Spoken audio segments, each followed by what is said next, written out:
Les plantes à fleurs représentent plus de 90% de la diversité végétale. Toutes ne produisent pas d'odeurs envoûtantes, certaines ne sentent rien, quand d'autres sentent la charogne. Pourquoi les fleurs répandent-elles leur parfum ?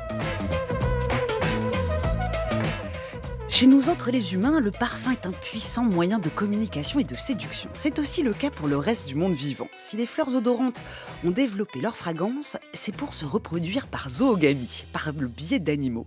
Les roses sauvages ne diffusent leurs effluves qu'aux alentours de midi, lorsque leurs pollinisateurs sont les plus actifs. À l'inverse, le pétunia ne sent bon que le soir, pour attirer les papillons de nuit. Quant à l'arôme, lui, il répand une odeur d'excréments irrésistible pour les mouches. Comment ces usines à parfum, que sont les pétales, fonctionne-t-elle ? Biologie végétale, les fleurs se mettent au parfum. Sylvie Bodino, bonjour. Bonjour. Vous êtes professeure émérite à l'université Jean Monnet de Saint-Étienne, au laboratoire de biotechnologie végétale appliquée aux plantes aromatiques et médicinales. C'est ça. Et nous sommes également en ligne avec Benoît Boachon, bonjour. Bonjour. Vous êtes ingénieur de recherche CNRS à l'université Jean Monnet de Saint-Étienne. Merci à vous deux d'avoir accepté notre invitation, ici dans nos studios à France Culture. Et puis merci à vous d'être là au rendez-vous, en direct ou à toute heure, en podcast. Vous pouvez aussi suivre cette émission en nous suivant sur Blue Sky. Vous verrez, on publie pour vous de nombreuses ressources complémentaires. C'est à retrouver sur notre compte @ScienceCQFD.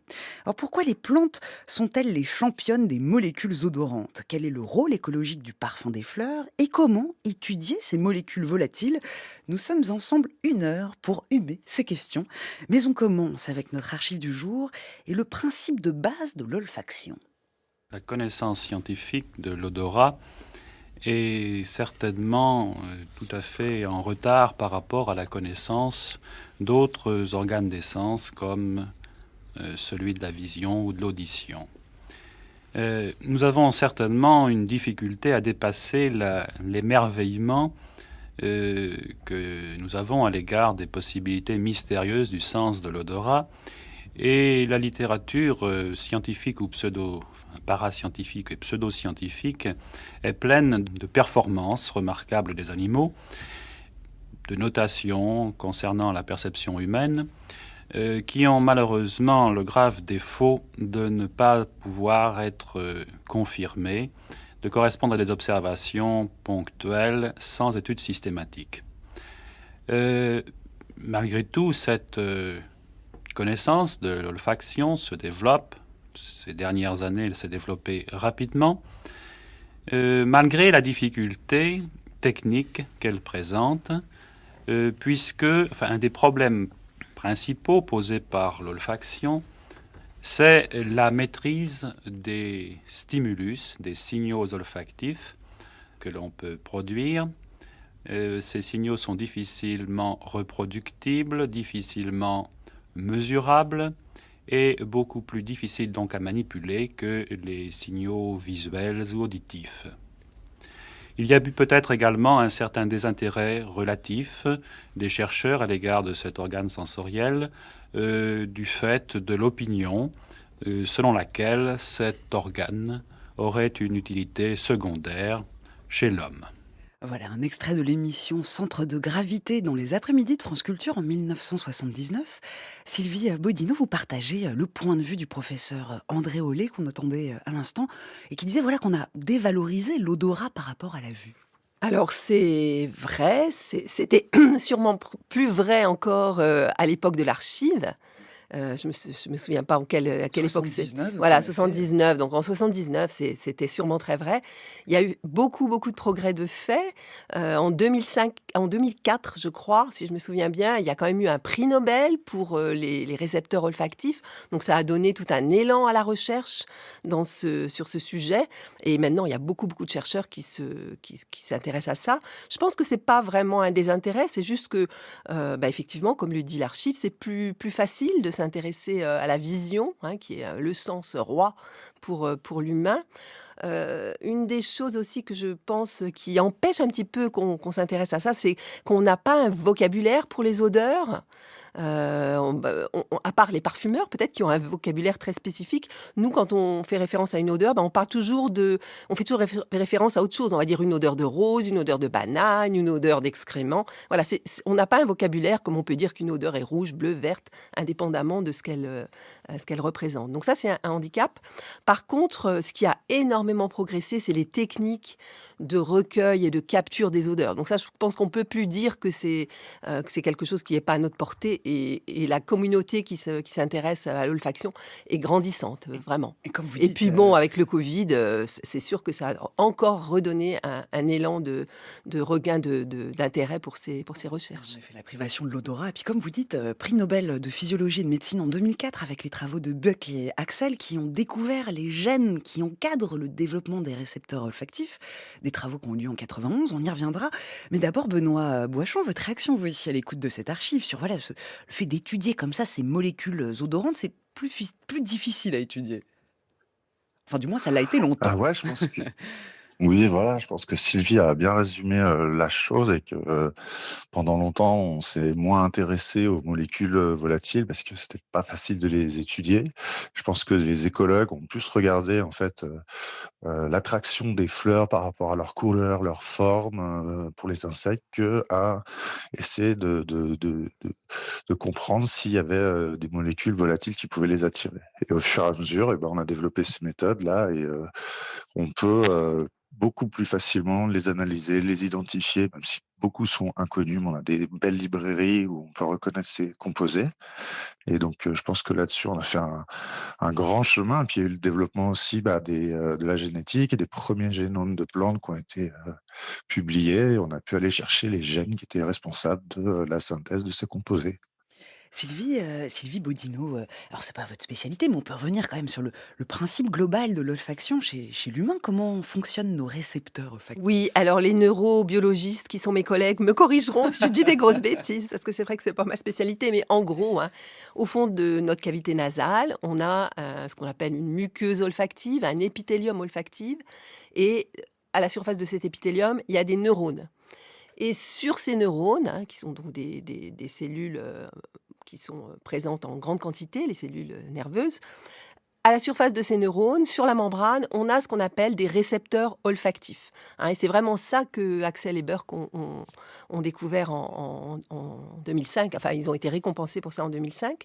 Et donc, en fait, comment ça fonctionne? De manière finalement relativement simple, on a des molécules volatiles, donc ça veut dire qu'elles s'évaporent à température ambiante. Elles vont cheminer pour aller jusqu'à notre épithélium olfactif, donc au fond de notre nez, et elles vont s'accrocher à ces récepteurs. Donc, une fois qu'elles s'accrochent à ces récepteurs, les neurones vont être activés, le signal va être transmis à d'autres régions du cerveau. Donc, d'abord une région très importante qui s'appelle le bulbe olfactif, où là, tous ces neurones vont se regrouper. Hein, les projections de ces neurones vont se regrouper.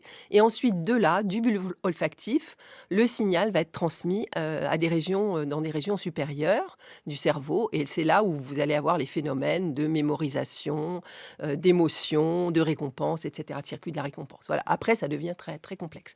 Mais la base, c'est un petit peu ça. Et en fait, donc, ces récepteurs olfactifs, il y en a à peu près, je crois, 400 chez l'homme. Chaque récepteur est capable de recevoir, si vous voulez, d'accrocher une ou plusieurs molécules. Et en même temps, une molécule, elle est capable de s'accrocher à un ou plusieurs récepteurs. Et donc, si vous voulez, on peut faire une analogie qui est faite souvent un petit peu comme un accord de piano. Vous allez avoir une molécule, elle va allumer tel et tel récepteur, un petit nombre, et c'est ça qui va donner l'image de l'odeur et qui va transmettre un signal spécifique aux régions supérieures du cerveau. Alors évidemment, c'est plus compliqué quand il y a plusieurs molécules qui sont ensemble. C'est souvent le cas, hein, les odeurs de fleurs, c'est des mélanges, c'est pas une molécule. Mais en gros, c'est ça, hein, c'est un petit peu comme un accord de piano. Voilà, une partition complexe. Et puis, une découverte surprenante en 2003, ces récepteurs olfactifs, on les trouve dans l'épithélium nasal, mais ils sont aussi exprimés à la surface des spermatozoïdes, où ils semblent jouer un rôle dans la capacité à se diriger vers l'ovule. Mais Sylvie Bodino, vous dites chez l'humain à peu près 400 récepteurs olfactifs. À quel point ces récepteurs sont-ils répandus dans le monde vivant? Alors, des Au sein des récepteurs mammifères, par olfactifs, exemple? il y en a évidemment chez les mammifères, hein, et là, le nombre de récepteurs est variable, hein. Alors, on cite toujours l'éléphant qui en a à peu près 2000, le chien, je ne sais plus, ça doit être quelque chose comme 600, c'est plus que l'homme. Et puis, vous avez des animaux qui en ont encore moins. Donc ça, c'est les mammifères. Après, il y a aussi des récepteurs olfactifs chez les insectes. Donc les insectes, ils n'ont pas de nez, mais ils ont des antennes. Et à la surface de ces antennes, eh bien, vous avez des petites sensiles, des petits cils, à la surface desquels vous avez aussi des neurones qui ont ces récepteurs olfactifs. Alors, ils n'ont pas exactement la même structure, les récepteurs olfactifs chez les insectes, mais on peut quand même parler de récepteurs olfactifs, c'est-à-dire que ça fonctionne à peu près de la même façon. Ça veut dire... Voilà. Et quant au fait qu'il y en ait sur les spermatozoïdes, là, j'ai aucune idée de qu'est-ce que ça peut bien faire. En tout cas, c'était quel est leur rôle. ma surprise, étude parue dans Science. Oui, c'est vrai, il y a une étude, ouais, j'avais lu ça, et oui. Voilà, Étrange, mais voilà. Je disais que les cétacés sont pratiquement dépourvus d'odorat, mais ça veut aussi dire qu'il y a donc des odeurs qu'on ne peut pas sentir également, Sylvie Bodino. Alors tout à fait, c'est vrai que chaque organisme est capable de réagir, de sentir, si vous voulez, un certain nombre de molécules, mais pas toutes. Il y a plein de molécules que l'homme ne sent pas, ou que le chien ne sent pas, et que les insectes sentent, et vice-versa. Alors pourquoi nous, on est effectivement sensible aux odeurs des fleurs? Ça, je ne sais pas, c'est sans doute le hasard, mais il y a des molécules auxquelles on n'est pas sensible. Par exemple, le CO2, on n'est pas capable de le percevoir. Contrairement aux moustiques. Voilà, contrairement aux moustiques. Donc, il y a des molécules qui sont émises en très, très grande quantité par les plantes. Il y a une molécule qui est l'isoprène, par exemple. Ça, c'est les forêts, les arbres, elles émettent une molécule qui est un terpène en quantité astronomique, c'est des tonnes par an. Et cette molécule-là, on ne la sent pas. Imaginez si on la sentait, elle recouvrirait tous les parfums du monde.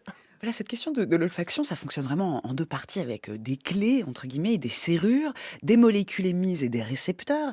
Benoît Boachon, côté molécules émises, on a quand même une grande famille de molécules en fonction de leur structure chimique. Oui, tout à fait. Surtout chez les plantes, qui ont une grande diversité, qui ont développé ça au cours de l'évolution. On a 3 grandes familles, on va dire biochimiques, avec des sources en fait différentes et des voies de biosynthèse.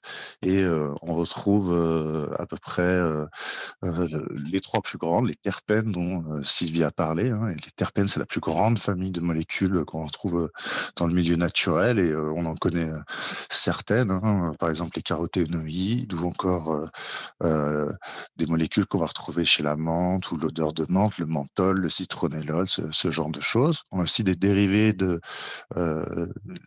d'acides aminés, comme la phénylalanine et le phényléthanol et ce genre de choses. Et on a encore, enfin, des dérivés d'acides gras.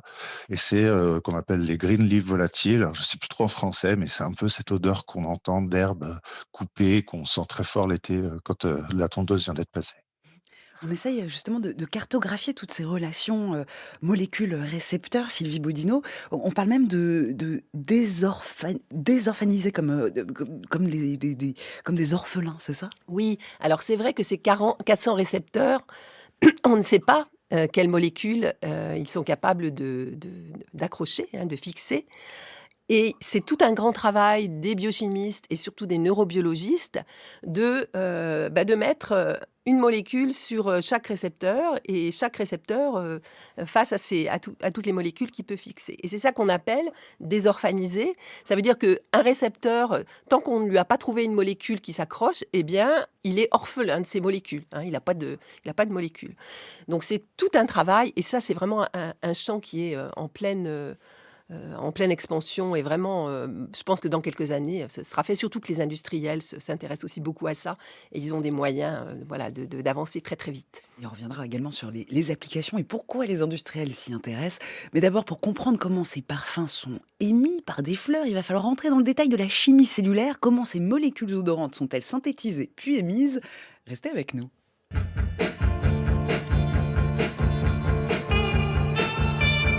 France Culture. La science CQFD, Natacha Triou.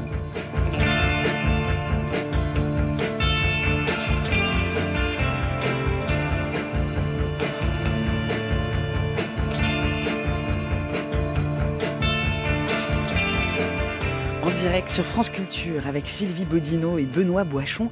Nous parlons du parfum des fleurs. Un sujet complexe puisque les odeurs, qu'elles proviennent de fleurs, d'animaux ou du monde inerte, sont toujours mal comprises, perçues différemment en fonction des sensibilités individuelles. Du côté des fleurs, maintenant, on peut voir comment sont-elles produites. Déjà, Benoît Boichon, les composés volatiles des fleurs, ce n'est pas quelque chose d'exclusif au monde végétal. Ça, c'est quelque chose qu'il faut bien comprendre. Non, tout à fait. On les retrouve, synthétisés aussi par, certains insectes ou certains animaux mais c'est vrai que les fleurs, ont évolué avec la capacité de produire une diversité assez, importante en fonction des familles de fleurs, et de plantes. Alors comment ça se passe du côté du métabolisme, Sylvie, Bodino, justement? Alors, bon là, on rentre un petit peu dans des choses plus complexes pour remettre un petit peu en contexte, dans un contexte plus large, ces odeurs de fleurs. Heu, l'émission des odeurs de fleurs, ça fait partie de l'écologie chimique, qui est tout ce que font les organismes vivants pour communiquer entre eux ou avec entre d'autres espèces, grâce à des molécules chimiques. Alors ces molécules chimiques, elles sont pas forcément volatiles, hein, ça peut être des molécules, voilà, par exemple de la défense, des alcaloïdes, ça c'est pas quelque chose de volatile, mais les odeurs, des fleurs en font partie et ces molécules, elles sont synthétisées par les plantes et ça fait partie de ce qu'on appelle le métabolisme spécialisé. Alors pourquoi métabolisme spécialisé? Avant, on appelait ça le métabolisme secondaire. Parce qu'il y a ce qu'on appelle un métabolisme primaire. Alors le métabolisme primaire, c'est ce que la cellule, ce que l'organisme fabrique pour former tous ces constituants indispensables, si vous voulez, les sucres, les acides aminés, les protéines. Voilà, toutes les espèces le font à peu près de la même façon et on ne peut pas s'en passer. Maintenant, le métabolisme secondaire, qu'on appelle plus secondaire, parce que maintenant on trouve que c'est péjoratif, c'est tout ce qui est un petit peu spécial, c'est-à-dire tel groupe d'organismes va se spécialiser et produire telle ou telle molécule. Et tout ce métabolisme spécialisé, il est spécialement riche chez les plantes, hein. C'est vraiment les championnes de ça. Donc ça varie en fonction des différentes plantes, des familles, des différents organismes. C'est pas que ce métabolisme n'est pas très important pour les organismes qui les produisent, c'est juste qu'il n'est pas général, si vous voulez. Mais ce métabolisme, il va servir aux plantes et à tous les organismes pour leurs interactions avec les autres organismes, mais également pour s'adapter à leur environnement. Hein, l'environnement abiotique, la température, la sécheresse, etc. Donc c'est vraiment un métabolisme fondamental et qui est de plus en plus étudié. Et cette discipline de l'écologie chimique, nous, elle nous est un petit peu chère avec Benoît et avec les autres membres du laboratoire. On fait partie de réseaux, on a un réseau de Français de laboratoires qui travaillent sur cette écologie chimique, hein, le GDR d'écologie chimique, je les cite parce que je sais que ça leur fera plaisir. Et puis on a même un réseau européen qui s'appelle INICH, dans lequel on étudie, alors pas seulement les plantes, mais toutes ces interactions et cette écologie chimique. En tout cas, sur la fleur, toutes les parties de la fleur sont susceptibles de produire des composés volatiles, mais Benoît Boichon, où se trouve le centre d'émission du parfum?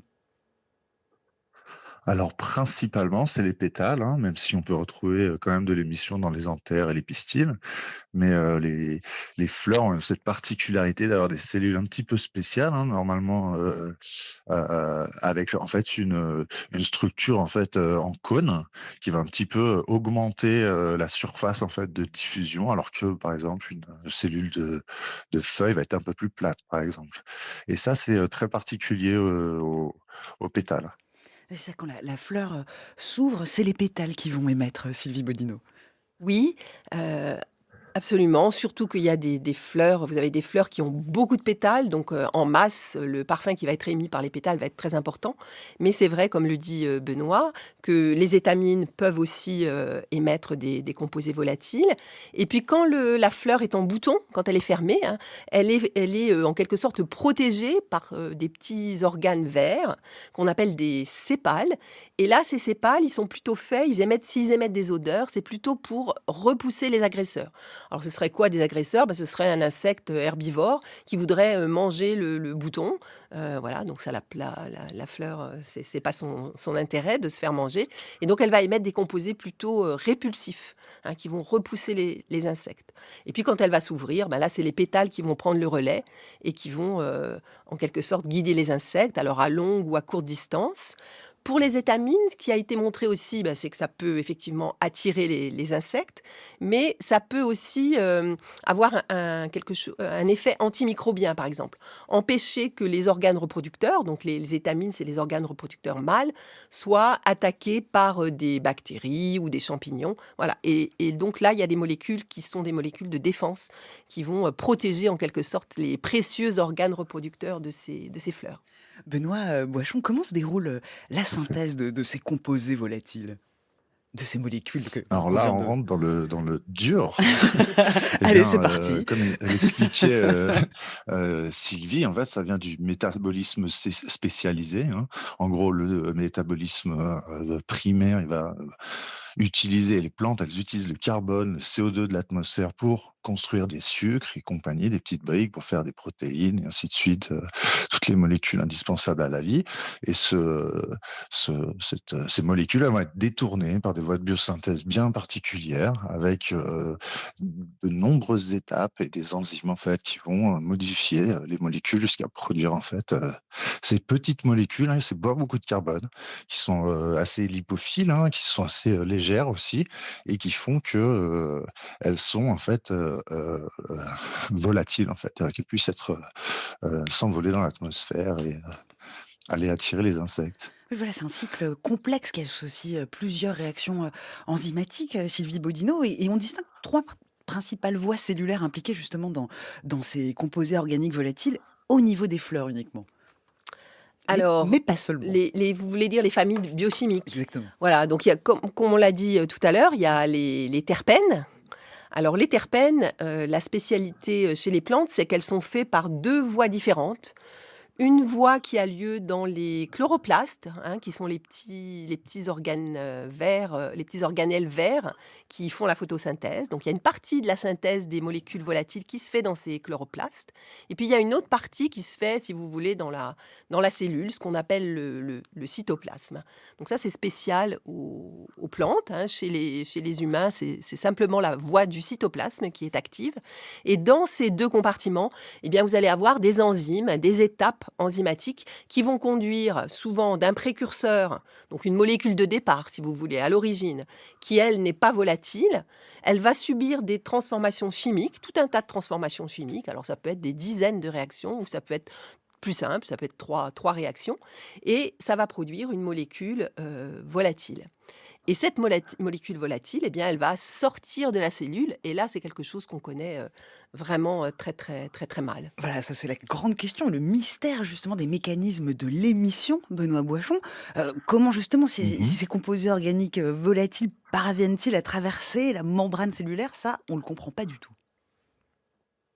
Alors on commence à le comprendre, Ah! hein, depuis, une dizaine d'années. On va dire que décrire les gènes de biosynthèse et les enzymes, là, il y a eu un travail qui était fait pendant une trentaine d'années et en fait, pendant longtemps, on a cru que ces petites molécules, en fait, elles diffusaient simplement à travers, la membrane et les différentes parois ou barrières qu'elles doivent, franchir pour arriver jusque dans l'atmosphère et donc il y a eu pas mal de théories, notamment aussi des calculs et des modèles qui ont montré qu'en fait, ça ne pouvait pas se faire par diffusion passive.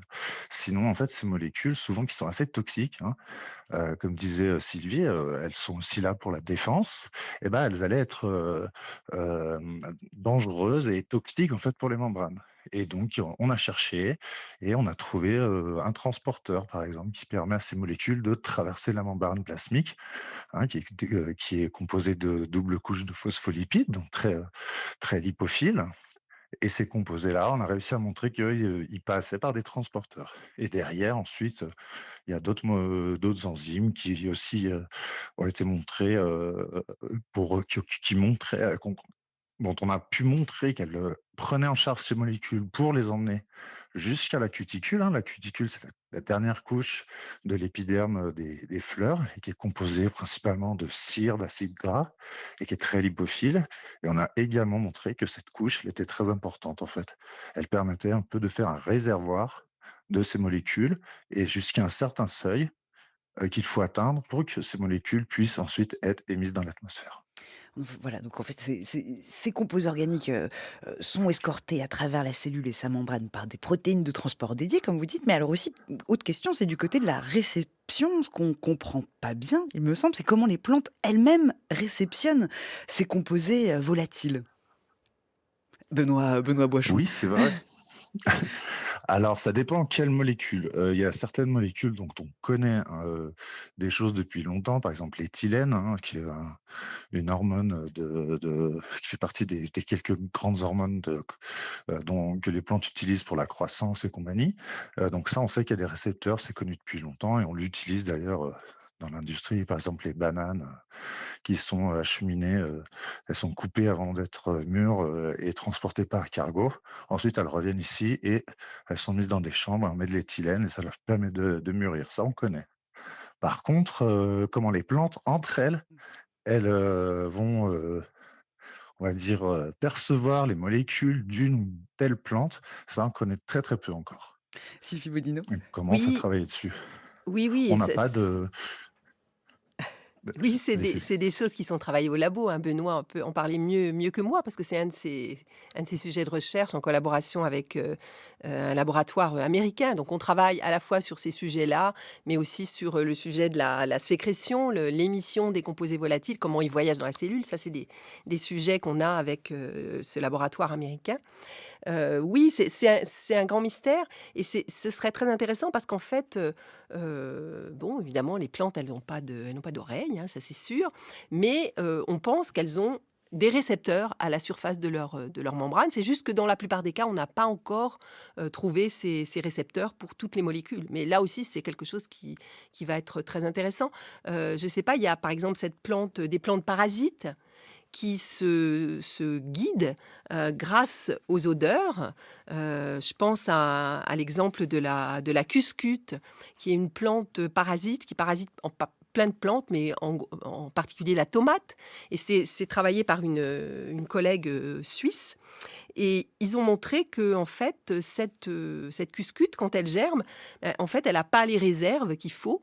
Et il faut qu'elle trouve très très vite son hôte. Elle a très peu de temps et si elle ne le trouve pas tout de suite, elle va mourir. Et donc, du coup, elle se guide à l'odeur de sa plante hôte. Donc, par exemple, si elle a une tomate qui est à côté, elle va percevoir les odeurs émises par cette tomate et elle va se diriger, elle va grandir vers la tomate, elle va s'accrocher dessus et elle va la parasiter. Et ça a été montré que c'était vraiment les odeurs qui attiraient cette plante. Donc, ce serait très intéressant de savoir qu'est-ce qui réceptionne ces odeurs de tomates à la surface de la cuscute, bien sûr. Et on va continuer de parler justement de ces modes de communication entre guillemets dans le monde végétal et comment le parfum est-il justement un moyen de communication dans le monde vivant. Restez avec nous, on y arrive.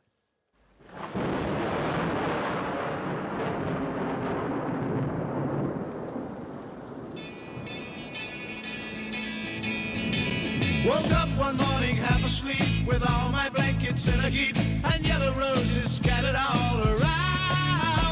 The time was still approaching for I couldn't stand it anymore. So Mary goes upon my eider down. I'm just sitting watching flowers in the rain. Feel the power of the rain making the garden grow. I'm just sitting watching flowers in the rain. Feel the power of the rain keeping me cool. So I lay upon my side with all the windows open wide. Couldn't pressurize my head from speaking. Hoping not to make a sound, I pushed my bed into the ground in time to catch the sight that I was seeking. I'm just sitting watching flowers in the rain. Feel the power of the rain making the garden grow. I'm just sitting watching flowers in the rain. Feel the power of the rain keeping me cool. If this perfect pleasure has the key, then this is how it has to be. If my pillow is getting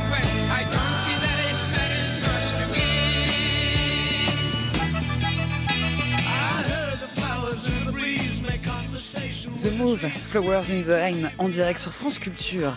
Car nous faisons un peu de botanique, de biologie végétale et nous parlons du parfum des fleurs en compagnie de nos deux invités du jour. Sylvie Bodino, professeure émérite à l'université Jean Monnet de Saint-Étienne, au laboratoire de biotechnologie végétale appliquée aux plantes aromatiques et médicinales.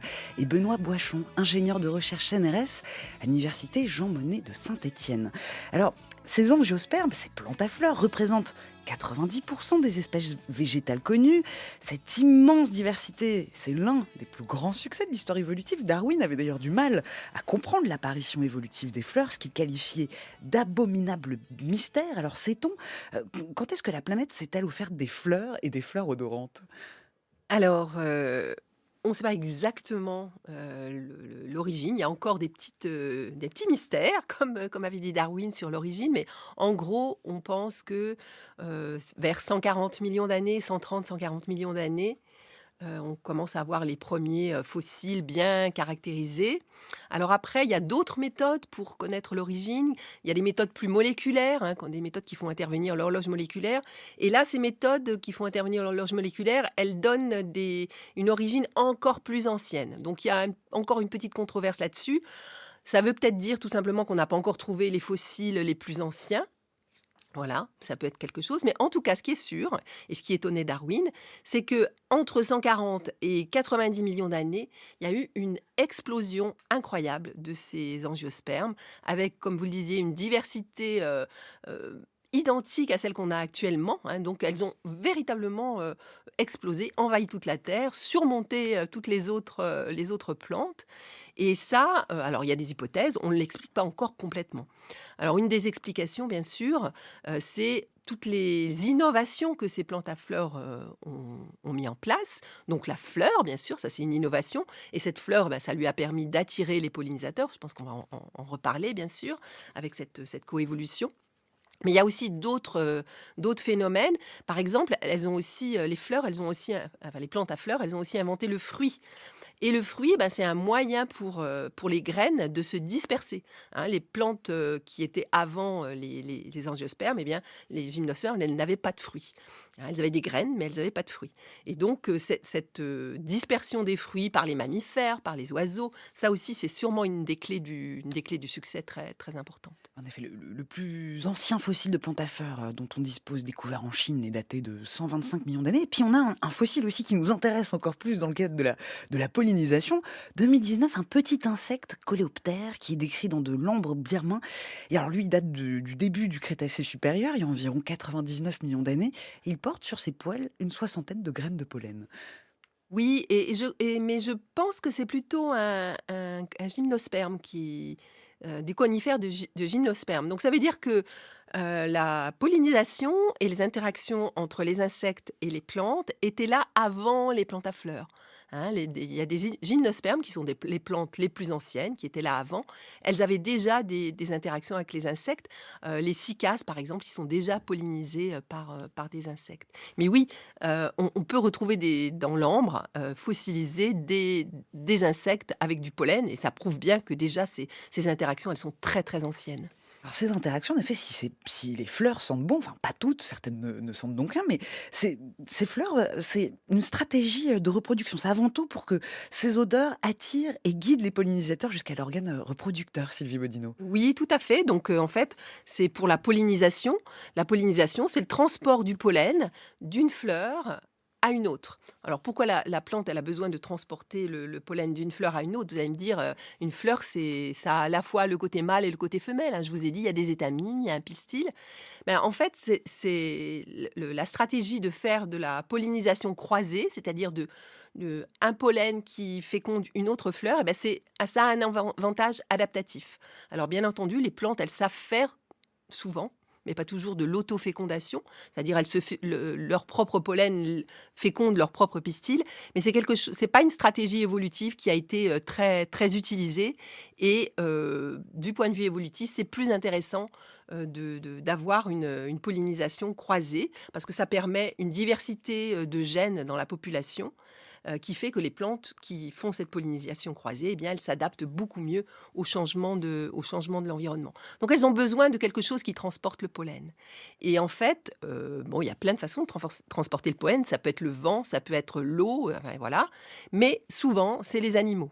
Dans la plupart des cas, alors je ne sais plus le pourcentage, mais très souvent, ce sont les animaux qui sont très efficaces. C'est beaucoup plus efficace que le vent, des animaux pour transporter le pollen. Et donc, il y a eu toute une évolution parallèle. On parle... Voilà, les gens qui font de l'évolution parlent de coévolution entre les insectes, pour la plupart, et les plantes à fleurs. Ils se sont diversifiés à peu près en même temps, et il y a eu souvent cette coévolution. Donc, cette coévolution, une adaptation mutuelle pour rendre la pollinisation plus efficace. Mais d'ailleurs, par rapport à ces modes de dispersion du pollen par le vent, on voit que ce sont des plantes à fleurs qui ne produisent pas de parfum. Parce qu'elles n'en ont pas besoin finalement, c'est ça? Alors, elles n'en ont pas besoin, non, tout à fait. Par contre, leurs feuilles peuvent produire des parfums pour se défendre, mais leurs fleurs, les fleurs qui sont transportées par le vent, typiquement, c'est par exemple les graminées, les céréales. Et ces céréales, eh bien, elles ont des fleurs toutes petites. Quand on les regarde, on ne voit même pas que ce sont des fleurs. Et donc, elles n'attirent pas, évidemment, les pollinisateurs. On a donc, la plupart des pollinisations, on parle de réciprocité, un échange de services et de ressources. Sylvie Bodino, autre stratégie, pour d'autres espèces, on parle de pollinisation par tromperie. Et ça, c'est un concept que j'aime beaucoup et c'est un concept que vous étudiez également. Oui. Alors en fait, c'est vrai que dans la majorité des cas, dans la grande majorité des cas, on parle de mutualisme. C'est-à-dire que la plante, elle a un bénéfice, son pollen est transporté, et l'insecte a une récompense, qu'on appelle une récompense. Alors ça peut être sous la forme de pollen, certains insectes mangent du pollen, mais ça peut être aussi sous forme de nectar, donc qui est ce liquide sucré qui est dans les fleurs. Donc l'insecte a une récompense. Mais certaines fleurs ne produisent pas cette récompense, ne donnent ni pollen ni nectar. Et donc, elles s'arrangent pour que l'insecte fasse quand même le travail et vienne quand même les polliniser. Alors, c'est le cas, par exemple, de certaines orchidées. Les orchidées comme les ophrys, des ophrys qu'on peut trouver chez nous, dans nos prairies. Ce sont des orchidées qui ont des toutes petites fleurs, mais ces toutes petites fleurs, elles ressemblent beaucoup à des insectes. Et en fait, là, on a une tromperie, c'est-à-dire que la fleur ressemble à un insecte femelle, donc visuellement, elle ressemble avec des poils, ça ressemble vraiment, en tout cas, l'insecte le pense, et même l'odeur qui est émise par ces orchidées mime et ressemble à la phéromone, donc au parfum d'une femelle. Donc les insectes mâles qui sentent cette odeur et qui voient cette orchidée qui ressemble à un insecte se précipitent. Ils font ce qu'on appelle une pseudo-copulation, c'est-à-dire qu'ils essaient de s'accoupler avec la fleur. Bon, ils se rendent bien compte que c'est pas ça. Donc ils repartent et ils vont vers une autre fleur en se disant que peut-être c'est une femelle. Et comme ça, les fleurs sont pollinisées.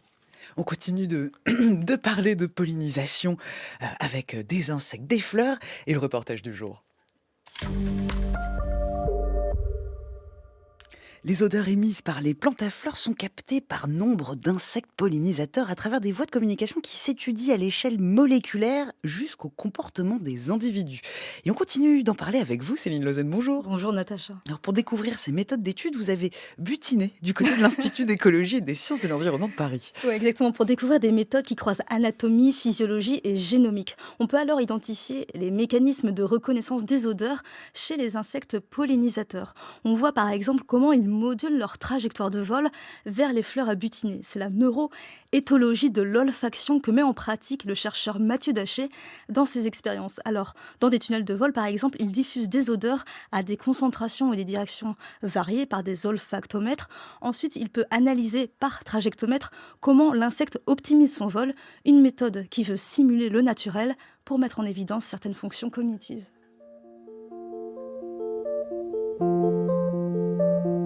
Ça, c'est surtout des études où on élève des drosophiles. Les drosophiles sont des toutes petites Grand modèle mouches. en biologie. Absolument, notamment en génétique. Là, vous voyez un tube avec des larves et des pupes de drosophiles, c'est-à-dire des asticots drosophiles qui sont en train de se métamorphoser en drosophiles adultes.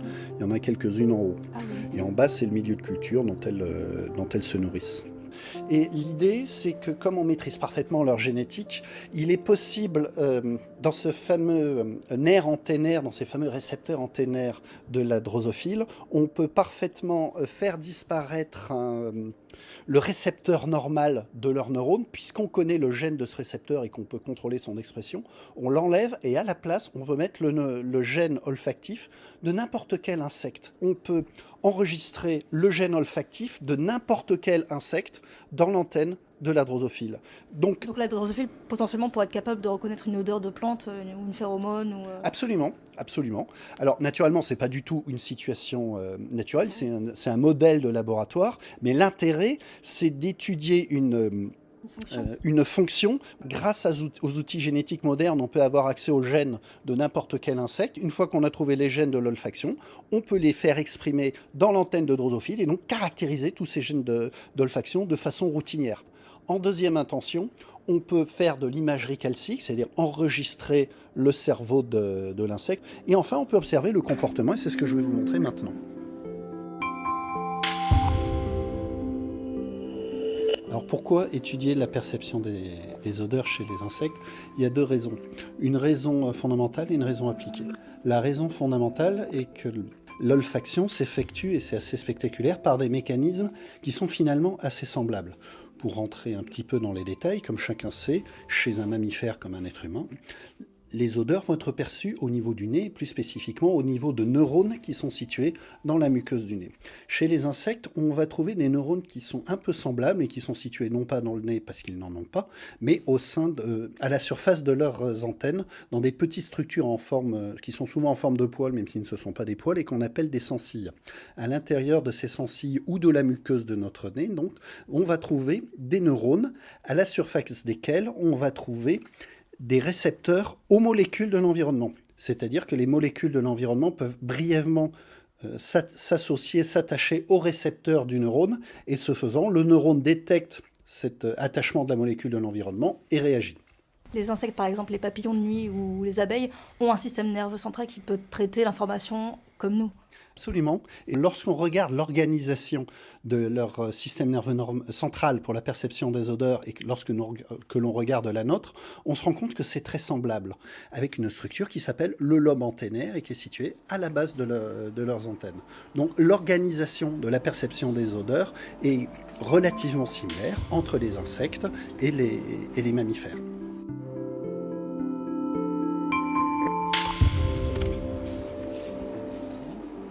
Alors le tunnel de vol. Voilà, alors là, sous vitre. Inconvénient, il est occupé parce qu'on ne s'en sert pas. Avantage, ceci est un olfactomètre. Un olfactomètre Calvois. Voilà, donc c'est une boîte. Sorte de plateforme. Exactement. Donc c'est avec des canaux. Voilà, les canaux. À l'intérieur, on met des petits systèmes de soufflerie qui envoient de l'air en passant au-dessus d'un flacon où on a mis une odeur. Soit l'odeur pure, soit plus fréquemment une odeur qui a été en partie diluée pour connaître la concentration de l'odeur, et qui va être soufflée doucement à l'intérieur de cet olfactomètre. Et sous l'olfactomètre, il y a un orifice central qui va venir aspirer l'odeur qui rentre dans l'olfactomètre de façon à créer des flux d'air constants. Au début, on place l'animal dans l'olfactomètre, sur une petite grille pour pas qu'il soit aspiré dans le tube, et on voit, alors que les odeurs sont exposées, où est-ce qu'il va se déplacer. Et quels sont les types de molécules en dehors des phéromones que vous pouvez tester ici? Est-ce que Alors, des molécules qui sont... des volatiles voilà, on peut en théorie tester n'importe quelle molécule, mais de façon plus spontanée. On va s'intéresser à ce qu'on appelle dans notre jargon des composés volatiles de plantes, c'est-à-dire n'importe quelle molécule qui est produite au niveau d'une fleur, d'une feuille, et qui est susceptible de se retrouver dans une certaine concentration dans l'air. C'est-à-dire, ce que je viens de donner, c'est la définition d'une odeur. Et vous avez ici aussi donc, le tunnel de vol. Fondamentalement, c'est la même logique qu'un olfactomètre. On a de l'air, mais là c'est carrément l'air qui est dans toute la pièce, qui est aspiré à travers un filtre et qui va servir où là, l'animal dans l'olfactomètre va surtout marcher ou se déplacer, ils ne peuvent pas trop voler. Et il y en a beaucoup plus petits pour les drosophiles, par exemple. Mais là, on peut facilement, dans ce tunnel de vol qui doit faire à peu près 80 cm par 2 mètres dans sa longueur, on peut mettre à l'entrée un insecte exposé à un grand flux d'air et voir de quelle façon il vole. On peut même filmer la trajectoire de l'animal et se rendre compte que lorsque le papillon mâle suit une phéromone sexuelle, il a une façon de voler qui est très particulière. C'est-à-dire ? Il effectue des sortes de zigzags qu'il n'effectue pas lorsqu'il suit d'autres odeurs. Ça leur permet à tout moment de contrôler qu'ils sont toujours dans le panache odorant de la source d'odeur. Que des physiciens ont décrit, c'est pas du tout une sorte de cône avec un gradient où l'odeur serait de plus en plus faible. Non, ce sont des petits filaments d'odeur qui vont se disperser de façon plus ou moins autonome, de sorte que l'animal va de temps en temps percevoir des petites bouffées d'odeur qui vont s'interrompre. Ensuite, on va en percevoir de nouveau. Et en faisant ce zigzag, il va en quelque sorte échantillonner l'air, de sorte qu'il s'assure qu'il est toujours en train de remonter vers le flux d'odeur. Et si au bout d'un moment, ils n'en perçoivent pas, ils changent encore leur façon de voler. Ils commencent à voler en faisant des demi-tours sur eux-mêmes, des sortes de U sur eux-mêmes, de plus en plus larges. Et là, ils reprennent leur vol en zigzag s'ils détectent l'odeur. Et ça, on peut l'observer dans la nature. Avantage, c'est plus naturel, non borné par les dimensions du tunnel. Et inconvénient, c'est beaucoup plus compliqué. Et le tunnel de vol, c'est un peu le miroir. On est borné par les dimensions du tunnel, mais là, par contre, on peut nettement observer ce que fait l'animal.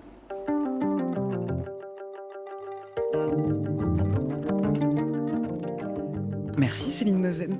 Nos reportages loin du studio pour se frotter à la science telle qu'elle se fabrique au quotidien. C'est notre collection La Science au Labo et c'est à podcaster sur l'application Radio France. Benoît Boichon, une réaction à l'écoute de ce reportage? Oui, c'est super intéressant parce que c'est un petit peu la suite de notre travail, si vous voulez. Nous, on essaie de décrire de manière un petit peu biochimique comment les fleurs ou les plantes, elles produisent ces parfums, hein, au niveau de la description des enzymes et compagnie, ou un petit peu plus tard. Et maintenant, on se focalise sur le trafficking, leur transport, comment elles sortent de la cellule. Et là, c'est vraiment le travail en aval pour essayer de comprendre à quoi servent ces molécules pour que les plantes elles puissent s'adapter et vivre avec leur environnement. Ce qu'il faut savoir, c'est que les plantes elles peuvent pas se déplacer en fait, et donc elles ont tout cet arsenal chimique de communication ou de défense. Ça c'est très intéressant, c'est des choses que on a pu faire par le passé. Par exemple, on a montré que des molécules, parce que dans le bouquet par exemple d'une certaine fleur, il y a plusieurs molécules et certaines potentiellement vont attirer des pollinisateurs, mais d'autres vont par exemple repousser en fait des agresseurs. Et donc il y a cette bataille chimique pour essayer de choisir les autres qui vont visiter la fleur.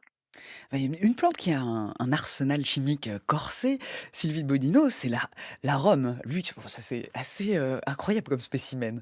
Oui, donc c'est une plante de la famille des aracées qui pousse en Europe, hein, on en trouve dans nos forêts. Et donc on a débuté récemment un programme de recherche avec des collègues corses et autrichiens sur cette plante. Donc c'est une plante qui, là aussi, fait de la tromperie, hein, elle fait un leurre. Et elle est pollinisée par des petites mouches qui, normalement, vont pondre dans des excréments, hein, dans des bousses de vache. Enfin, ça dépend un peu des espèces. Et donc, l'arôme va imiter cette odeur d'excréments et ça sent vraiment très fort la bouse de vache. Donc c'est une plante très intéressante parce qu'elle a un système de pollinisation un petit peu spécial. En fait, c'est pas une fleur, c'est une inflorescence. Et donc cette inflorescence, il y a une espèce de quelque chose qui ressemble un peu à une feuille qui enferme les cellules, les organes reproducteurs. Donc ils sont pas visibles, mais de cette feuille sort une sorte de massue, hein, on appelle ça un appendice. Et cet appendice, il va chauffer. Alors chauffer, c'est vraiment chauffer, plusieurs degrés au-dessus de la température ambiante, et il va se mettre à émettre des odeurs. Et ça va se faire le soir, à une heure bien particulière, et les mouches vont être attirées par cette odeur d'excréments. Elles vont tomber dans la spate, et elles vont être enfermées toute la nuit. Elles vont polliniser les fleurs femelles, parce que les fleurs femelles sont prêtes à être pollinisées à ce moment-là. Et le lendemain matin, l'aspate va s'ouvrir et va laisser repartir les insectes. Ces insectes, ils vivent une journée et le soir suivant, ils vont aller dans une autre fleur et là, ce seront les fleurs mâles qui seront réceptives et ils vont se charger de pollen et polliniser, polliniser les fleurs. Et donc, voilà, c'est un système très spécifique avec une émission de parfum qui se fait grâce à la chaleur et qui se fait à un moment bien particulier de la journée. Moi, je me souviens, on avait ramené des arômes au laboratoire et on se disait, ça sent rien en fait. Et vers 5 heures, dans tout le laboratoire, tous nos collègues sont venus nous demander, mais qu'est-ce que c'est que cette odeur affreuse? On arrive vers la fin de cette discussion, Benoît Boichon. On a évoqué il y a quelques instants ces plantes parasitaires, les cuscutes qui parasitent les tomates, dont les branches poussent en direction de l'autre. Ça s'appelle le priming. Bon, ça concerne davantage les feuilles que les fleurs, mais on peut quand même l'évoquer. C'est un domaine qui est moins avancé, qui est resté très longtemps controversé, mais aujourd'hui, c'est une certitude, Benoît Boichon. Oui, tout à fait. Alors je connais pas exactement, et je sais pas si on peut parler de priming dans cet exemple-là. Le priming, ça va plutôt être pour, défendre Oui, ces et en fait, c'est une mécanismes, communication qui se fait oui, tout à fait. des mécanismes de C'est soit défense entre avec... feuilles d'une même, plante ou bien entre, feuilles de plantes, différentes et en fait, quand elles sont attaquées pardon, ou mordues par un insecte, elles vont émettre, des composés volatiles qui vont aller, être, perçus par d'autres plantes à côté qui vont, du coup les percevoir et engager un processus moléculaire qui va permettre en fait de mieux se défendre, soit plus rapidement ou directement des défenses directes en fait. Et Et Benoît... ça, c'est hyper, intéressant de voir comment, les plantes ont évolué, ce genre de système en fait, lors de l'évolution en fait, pour pouvoir, communiquer à distance, sans pouvoir se déplacer. Benoît Boichon, en effet, on a l'exemple aussi des acacias en Afrique du Sud avec ces antilopes. Enfin, c'est aussi un exemple qui a été Oui, fameux oui. dans justement ces mécanismes de défense. Mais c'est un petit peu, ce qui est raconté, c'est un petit peu le début de l'étude et de l'hypothèse, en fait, du rôle important de ces molécules, en fait. Ce qui s'est passé, c'est qu'il y avait des antilopes dans des ranchs et qui mangeaient des acacias et ils ont trouvé que, ils étaient tous morts. Il y a eu des autopsies, ils ont regardé et en fait, ils avaient, le ventre plein, mais en fait, ils avaient pas digéré. Ils ont regardé qu'en fait, les feuilles d'acacia étaient remplies, en fait, de tanins, qui empêchaient, en fait, la la digestion. Ensuite, ils ont remarqué que les antilopes à l'état sauvage, qui suivant vont, se déplacer dans le sens du vent, hein, contre le sens du vent, pardon. Peut-être parce qu'elles sont attirées justement par les odeurs, d'acacia pour les manger. Elles étaient pas atteintes par ce phénomène-là et ils ont découvert plus tard qu'en fait, les plantes qui étaient attaquées, en fait, ou qui étaient mangées, produisaient de l'éthylène et ensuite, elles étaient induites à distance, les autres plantes, pour produire plus de tabac et se protéger contre les antilopes. Et ça signifie, Sylvie Bonino, alors peut-être pas là pour les antilopes, mais pour l'exemple des cuscutes, pour conclure, on voit bien que nos connaissances finalement de ces composés organiques volatiles, ça peut avoir plein d'applications, notamment aussi pour l'agronomie. Oui, alors les applications pour l'agronomie, c'est beaucoup tout ce qui a trait à la défense des plantes.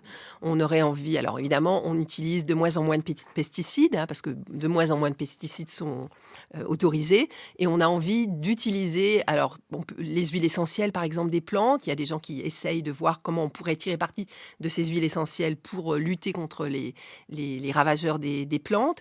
Il y a aussi un sujet qui est très, très en pointe, c'est tout ce qu'on appelle les plantes de service.